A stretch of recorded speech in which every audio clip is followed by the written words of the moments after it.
Hello! In today's video, we show you how to set up the storage system for storing your WooCommerce archived data. In this case, we show you how to set up the database storage within your website server. First, go to Dashboard, Archive Settings, Archive Storage, Custom MySQL Database, then click on Edit Configuration and Modify Connection. Then under Current Database Connection, set the username, password, and the database name and hit Connect. Now go to the ArchiveMaster dashboard and click on Archive Now, so all of your data will be stored in the database set before. Our work here is done, but let's cross-check the location of the archived data in the database.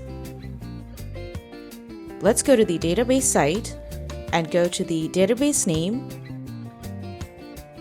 table name, then select data, and here you will find all your archived order will be listed. Now let's talk about storing data in your external database. To connect to an external database, choose Database, Edit Configuration, Modify Connection, and choose Connect to External Database.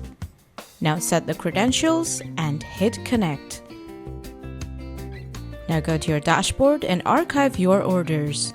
You'll see that your archived data will be stored in your external database.